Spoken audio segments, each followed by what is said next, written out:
मंडळ बालन यांनी ताब्यातच घेतलेली आहे. जाहिरातीच्या माध्यमातून ती सगळी मंडळ एक प्रकारे विकत घेतलेली आहे. अशा पद्धतीची निगेटिव्ह टीका होते. तर तुमचं स्वतःचं मत काय, तुम्ही याच्याकडे कशा दृष्टीने बघता? आता हे लोक हा भाग विसरतात की मी रसिक शेठ धारीवालांची मुलगी आहे, ज्यांनी गणेश उत्सव मध्ये एवढंच ब्रँडिंग केलेलं आहे जेवढं आता होतंय. आणि तेव्हा पण टीका झालेल्या होत्या, अशाच प्रकारे टीका झालेल्या होत्या.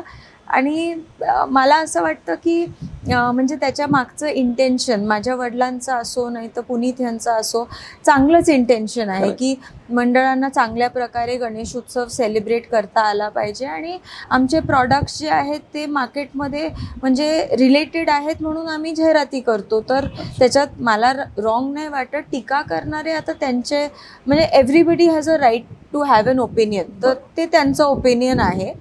पण जरुरी नाही की तो करेक्ट आहे, जरुरी नाही की मला तो मान्य आहे, का जरुरी नाही की म्हणजे मला असं वाटतं की जे लोक टीका करतात, आणि मला आश्चर्य असं वाटतं की तुम्ही कितीही चांगलं काम करा तरी टीका करणारे काहीतरी शोधतात की ह्याच्यात आता मी काय वाईट बोलू, नाही तर ह्याच्यात मी आता काय टीका करू. तर म्हणजे आयदर त्यांना खूपच वेळ आहे आणि वेळच वेळ आहे. हो, वेळच वेळ आहे. आणि असा एक प्रश्न की तुम्ही तुमच्या लाईफमध्ये काय केलेलं आहे, असं का काय समाजासाठी काय केलेलं आहे, का काय नेचरसाठी केलेलं आहे, जे तुम्हाला वाटतं की तुम्हाला ह्या एरियात बोलायचा हक्क आहे.